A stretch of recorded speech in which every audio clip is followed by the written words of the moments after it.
Electric field का physical significance क्या होता है, इसको हम लोग आज पढ़ने वाले हैं। हमें पढ़ना क्या है, सबसे पहले हमको इसके बारे में जानकारी रखनी होगी कि हमें पढ़ना क्या है। तो आप हेडिंग देख रहे हैं, लिखा है physical significance of electric field.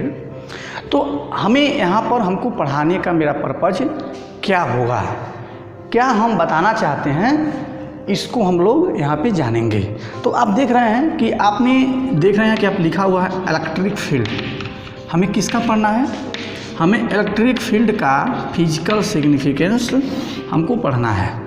तो अब क्या क्या इसमें आपको अपने पर्पस से जो आपका सिलेबस है उसके आधार पर आपको क्या पढ़ना होगा, ठीक है। तो आप देखोगे कि जो ये इलेक्ट्रिक फील्ड जो है, सबसे पहले ये महत्व की अगर बात आए तो लोग क्या कहते हैं कि आपके मोबाइल का क्या महत्व है। तो आप क्या कहते हैं कि हम मोबाइल से किसी से कॉल कर सकते हैं, किसी के पास हम मोबाइल से मैसेज भेज सकते हैं, मोबाइल से हम फ़ोटो खींच सकते हैं, मोबाइल से हम ईमेल कर सकते हैं। ऐसे बहुत सारे वर्क हैं जो आप मोबाइल से कर सकते हैं। इसीलिए क्या है, इसका महत्व आपके जीवन में है।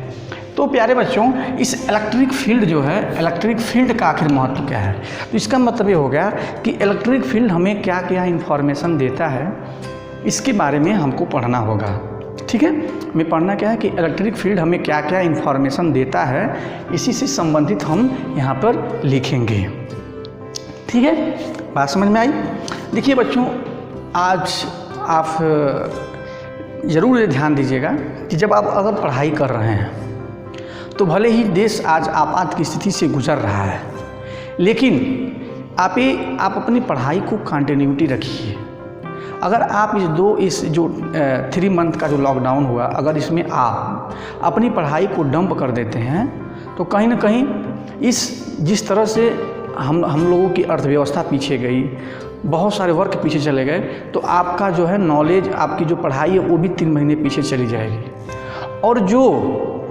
और जो बच्चा इस कंटिन्यूअस जो इस लॉकडाउन के दौरान पढ़ रहा है, तो कहीं ना कहीं वो आपसे क्या हो गया, 3 मंथ का वर्क जो है पहले ही कर लिया। हम आपको ये बताना चाहेंगे कि देखिए, अगर आप ये मान करके बैठ गए कि यार लॉकडाउन है, पढ़ने का मूड नहीं है, तो ये ध्यान रखिए कि कैरियर जो है आपकी क्या होगी, बर्बाद हो सकती है।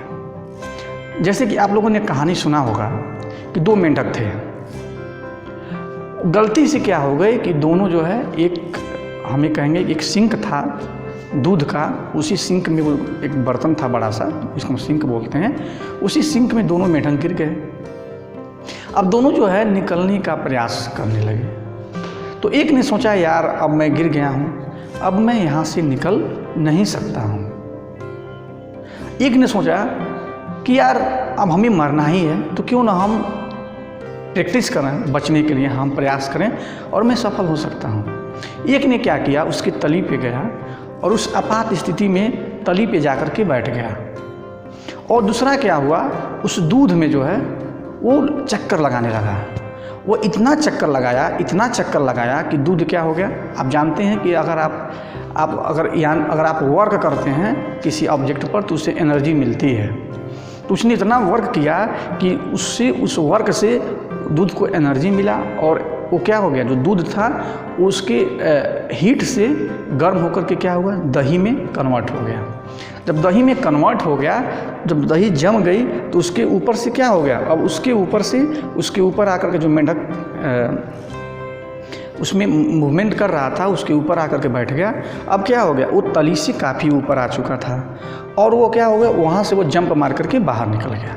लेकिन जो मेंढक ये सोच करके हार करके बैठ गया था कि अब इस आपात स्थिति में कुछ नहीं हो सकता है, उसका जीवन क्या हो गया, उसी तली में दब गया। तो मेरे कहने का तात्पर्य था दोस्तों कि आप भले ही इस समय स्कूल और कॉलेज बंद हैं, लेकिन आप अपनी पढ़ाई को कंटिन्यू रखिए, क्योंकि कंटिन्यू रखेंगे तो कहीं ना कहीं आप उस करोड़ों लाखों लोगों से आगे होंगे जो ये सोच रहे हैं कि हम लॉकडाउन के बाद पढ़ेंगे। ध्यान दीजिएगा, लॉकडाउन के बाद हम पढ़ेंगे, आप उनसे क्या होंगे, आप उन लाखों करोड़ों लोगों से आगे होंगे।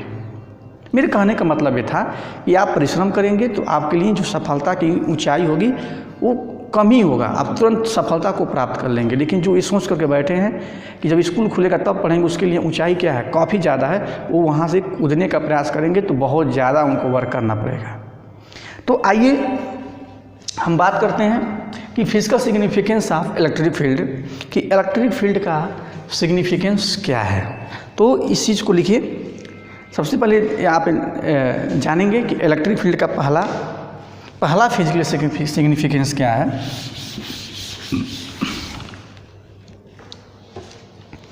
जो इलेक्ट्रिक फील्ड है, अगर यहाँ पे कोई चार्ज है तो क्या करता है, वो इसके इन्वायरमेंट को कैरेक्टराइज करता है। अगर ये कोई चार्ज है तो ये क्या करता है, या इसके environment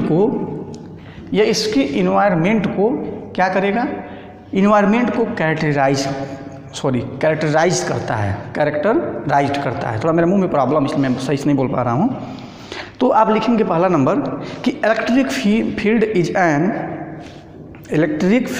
N elegant way of characterising the electrical environment of system of charges. ध्यान दीजिएगा, पहला पॉइंट क्या लिखेंगे, अब लिखेंगे कि फिजिकल सिग्निफिकेंस, पहला पॉइंट लिखेंगे कि electric field is an elegant way of characterising the electrical environment of system of charges. Okay, number 1 ये हो गया कि इसके जो फील्ड है, इस फील्ड को ये क्या करता है, एक तरह से कैरेक्टराइज करता है। इस चार्ज के थ्रू क्या होता है, इस फील्ड में कुछ न कुछ ऐसी विशेषताएं उत्पन्न हो जाती हैं, उसी विशेषताओं को क्या करता है, वह कैरेक्टराइज करता है। तो नंबर 1 ये हो गया। नंबर 2 क्या होगा, फिजिकल सिग्निफिकेंस। नंबर 2 जो होगा फिजिकल सिग्निफिकेंस, वो क्या होगा कि the electrical field at a point around a charge is the force which would experience by an unit test charge. Number 2 में क्या लिखे आप, फिर से सुनिएगा, फिर से क्या लिखा हुआ है कि the electrical field at a point around a charge is the force which would experience by an unit charges. जैसे मान लीजिए दूसरी ये चीज़ें क्या, अगर हम ये कहते हैं कि ये अगर ये चार्ज है और यहाँ पे कोई पॉइंट है, यहाँ पे इलेक्ट्रिक फील्ड ई है, तो ये क्या बताता है, यह बताता है कि अगर यहाँ पर कोई हम यूनिट चार्ज रख दें, यूनिट चार्ज अगर हम यहाँ पर कोई प्लेस कर देते हैं, तो इसके थ्रू यहाँ पे कितना फोर्स वर्क करेगा वह उसको क्या करता है, यह इसको बताता है। तो यह किसी पॉइंट पे क्या करता है, इलेक्ट्रिक फील्ड का मतलब क्या हो गया कि at that point force experienced by unit charge. इस चीज़ को लिखिएगा, the electrical field at a point around a charge is the force which would experience by an unit charge. तो ये नंबर क्या हो गया, 2 हो गया। चलिए नंबर 3 लिखिए।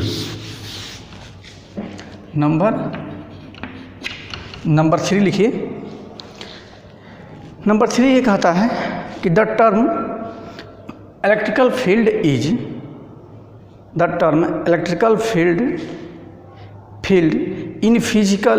इन फिजिक्स जनरली रिफर, लिखते रहिएगा, the term electrical field in physics generally refer to a quantity that defined at every point in space and may vary from point to point. ध्यान दीजिएगा, क्या कहता है कि द इलेक्ट्रिक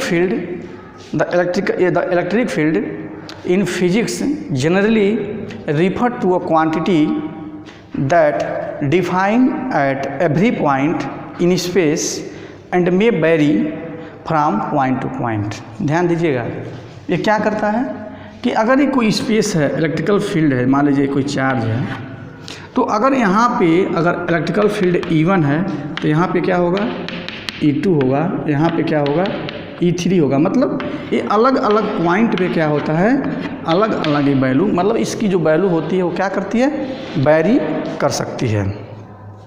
फिर आगे क्या लिखेंगे हम लोग कि the electrical field is a vector quantities. ये क्या है, दूसरा नंबर क्या है कि एक वेक्टर क्वांटिटीज है। So it give the direction of electric field बस नहीं लिखना है कि since the electrical field is a vector quantity so it gives the direction of electric field. ठीक है। दूसरी चीज़ में क्या है कि जो इलेक्ट्रिकल फील्ड है वो वेक्टर क्वांटिटी क्यों होता है, क्योंकि ई इक्वल टू क्या होता है, एफ अपन क्यू होता है। एफ क्या है, या फोर्स है, फोर्स क्या है, एक वेक्टर क्वांटिटी है। चलिए इसके आगे लिखिए। इसके बाद से ये तो आप लोगों ने इलेक्ट्रोस्टैटिक्स में देखा, इसका उपयोग जो है इलेक्ट्रोडायनामिक्स में भी किया जाता है।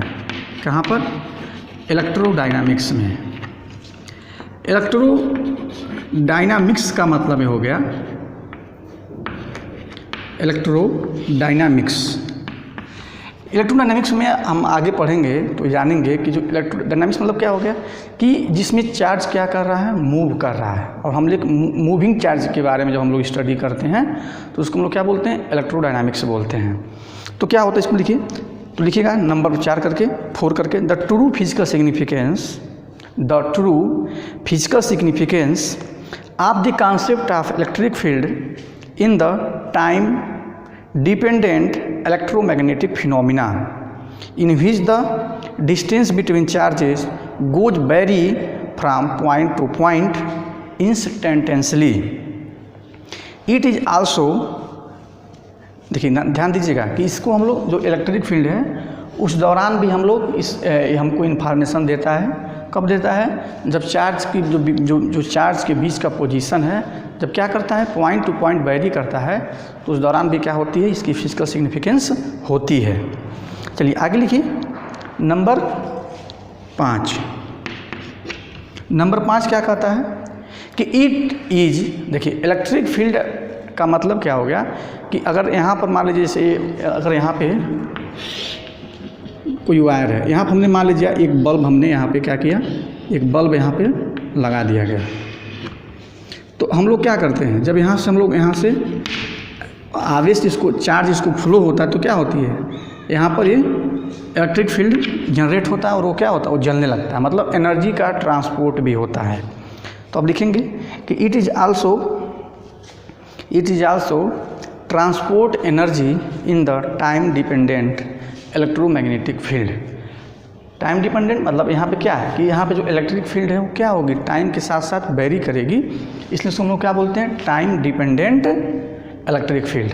तो ये क्या होता है, टाइम डिपेंडेंट इलेक्ट्रिक फील्ड में यह जो है एनर्जी का ट्रांसपोर्टेशन से संबंधित भी हमें कुछ नॉलेज देता, जानकारी देता है। तो इस तरह से आज इस छोटे से क्लास में आपने देखा कि charge what is the physical significance of electric field. तो मैं विश्वास करता हूँ कि आपको वीडियो बहुत ही अच्छा लगा होगा और आपको समझ में भी आया होगा। अगर आपको अच्छा लगा होगा तो प्लीज़ हमको भी मोटिवेट करिएगा और लाइक बटन ज़रूर दबाइएगा। और आप हमारे चैनल पर अगर नए हैं तो चैनल को सब्सक्राइब कर लीजिएगा, अपने दोस्तों के साथ शेयर कर लीजिएगा और कोई कन्फ्यूजन हो तो कमेंट ज़रूर कीजिएगा।